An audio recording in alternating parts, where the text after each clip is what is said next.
1:10 बजे।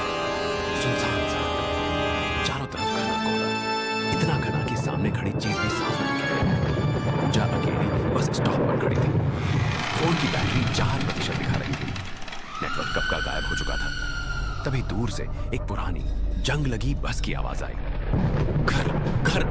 बस धीरे धीरे उसके सामने आकर रुकी। हेडलाइट्स की रोशनी कोहरे में ऐसे फैल रही थी जैसे रास्ता नहीं बल्कि कुछ छुपा रही हो। पूजा ने अंदर झांका। बस के अंदर कोई और सवारी नहीं थी, सिर्फ आगे ड्राइवर सीट पर बैठा था रमेश। उसके चेहरे पर अजीब सी मुस्कान थी, ऐसी मुस्कान जो आंखों तक नहीं पहुंचती। पूजा घबराई हुई, भैया ये बस सच में शहर जाएगी ना? ड्राइवर रमेश ने धीरे से उसकी तरफ देखा। उसकी आंखें थकी हुई नहीं, खाली लग रही थी। ड्राइवर रमेश धीमी आवाज में, शहर हाँ, लेकिन सबके लिए बस चल पड़ती है। बस आगे बढ़ी। खिड़की के बाहर बस कोहरा, पेड़ और टूटी सड़क। अचानक पूजा की नजर एक पुराने टूटे हुए बोर्ड पर पड़ी। उस पर लिखा था, आखिरी बस स्टॉप 1998। पूजा का दिल जोर से धड़कने लगा। पूजा, भैया ये बोर्ड 1998 का क्यों लिखा है? ड्राइवर रमेश ने बिना उसकी तरफ देखे कहा, क्योंकि यहां वक्त यहीं रुक गया था। पूजा ने डरते डरते पीछे देखा।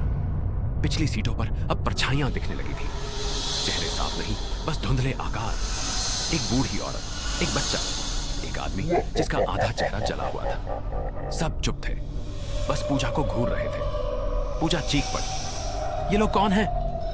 ड्राइवर रमेश ने गाड़ी धीमी कर दी। ये वो है जो घर लौट रहे थे। पूजा, तो लौट क्यों नहीं पाए? ड्राइवर की आवाज भारी हो गई, क्योंकि उनका आखिरी स्टॉप यही था। सच्चाई की झलक बस अचानक जोर से रुकी। पूजा आगे की सीट से टकरा गई। उसने सामने देखा, सड़क के बीचों बीच एक नीम का पेड़ खड़ा था।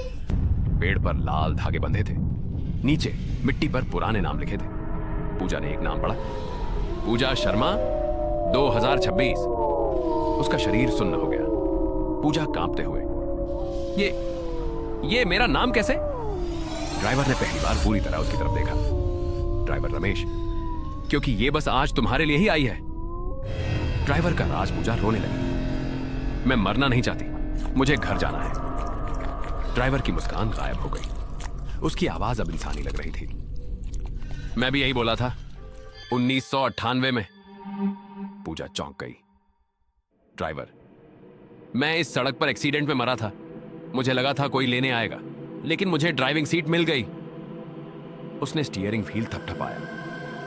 अब मैं बस चलाता हूं और हर उस इंसान को उठाता हूं जिसका वक्त पूरा हो चुका है।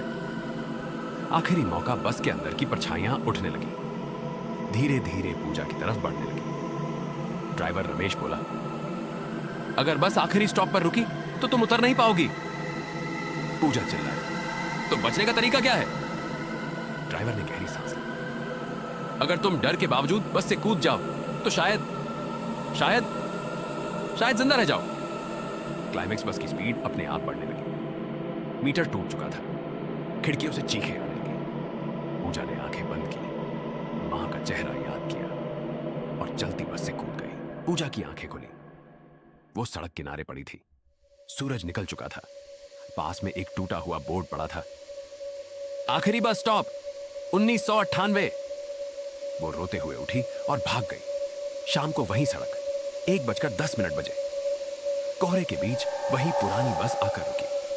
ड्राइवर सीट पर अब एक नई लड़की बैठी थी और ड्राइवर रमेश पीछे की सीट पर खामोशी से देख रहा था। बस का दरवाजा खुला। एक आवाज आई, भैया ये बस शहर जाएगी ना? बस चल पड़ी।